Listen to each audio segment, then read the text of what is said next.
Now that we've considered why the pitch is important, let's talk about what the pitch should include. At the most basic level, pitching is about selling.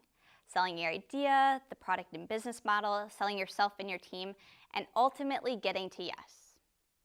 There are 7 typical components of a good pitch: the problem, your solution, the target market, your competition, your business model, the milestones that you've achieved, if there's any, and the ask. In this video, we'll talk about these 7 aspects of the pitch within the context of selling yourself and your idea. How do you sell your idea, product, or business model? First, you have to define the problem. This may seem obvious, but it requires a lot of critical thinking and precision. Problems that are worth solving and worth the time and money it takes to start a business are big and hairy. They involve real pain points. Think about the most successful companies today. Google understood that access to information was a huge problem. Airbnb understood that travelers didn't have access to available space in residential neighborhoods.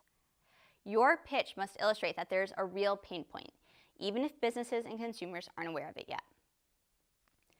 If you can convince your audience there's a big, hairy problem and illustrate that you've come up with an elegant solution, then essentially you've sold your idea, or at least you've proven that your idea is worth pursuing. Next, you'll have to show that your business model is viable. Once you've identified the problem and articulated your solution, your pitch should address how it will work in the world as it is and how the business will make money. In other words, to prove your idea is feasible, you'll need to dive into the market, the competition, and your business model. Defining the target market is the first step.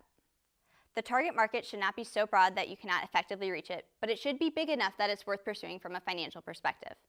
For example, if only 1,000 people need your product and your profit margin is $10, then you only have a $10,000 opportunity, and that doesn't even account for market penetration or competition. Remember, startups typically only gain a small sliver of the market initially. If you have completed or you are in the process of completing a business model canvas, you may have already done customer segmentation and discovery. This will help you develop a better understanding of your market size. Now, your pitch should show the overall size of your target market and the portion of the target market that you plan to capture. The video in this series on visualization shows some great examples of how to convey this information in a simple and effective way. Just make sure you understand exactly how you and your team calculated this market size. This is an area where you will likely get a lot of questions, especially if your numbers are out of line with expectations. Once you've shown that you are addressing a large, viable market, you'll need to demonstrate that you understand your competition, or all the businesses that will be vying for your market share. All businesses have competition, and competitors do not always have similar products. For example, ice cream shops do not only compete with other ice cream shops, they also compete with cupcake shops and candy stores. This analysis will depend on how you define your market and target customer. The target customer for ice cream shops isn't people who eat ice cream, it's people who eat dessert.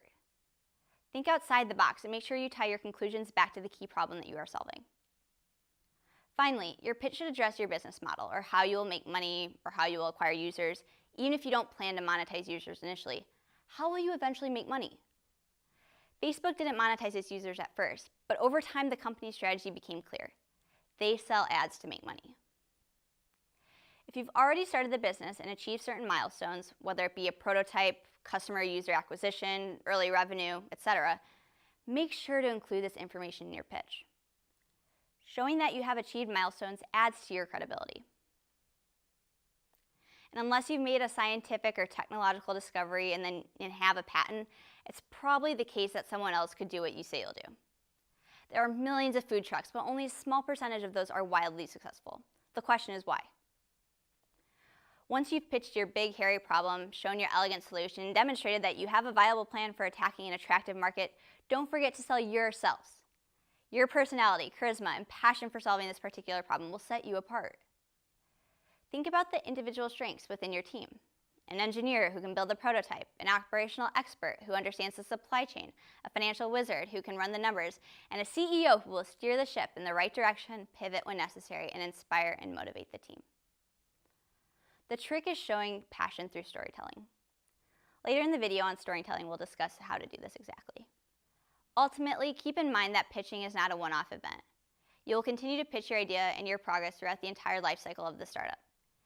You may begin in a class or startup competition, then you might pitch to friends and family, and then establish angel investors, then early stage VCs, then later stage VCs. If the business survives, you may even pitch to a company that will acquire you or an underwriter for your IPO. Pitching is truly forever. We'll talk about audience later, but for now, remember that your pitch should evolve over time. At first, before you've achieved any milestones, the pitch should focus on the market opportunity and your idea. Later, the pitch will focus more on what you've achieved and what you plan to achieve in the short and long term. Your financials will evolve from pie-in-the-sky guesstimates based on customer discovery and market observations to more realistic projections based on actuals from the previous month or quarter. Be proactive about updating your pitch so you can give it at a moment's notice. It can and should constantly change over time.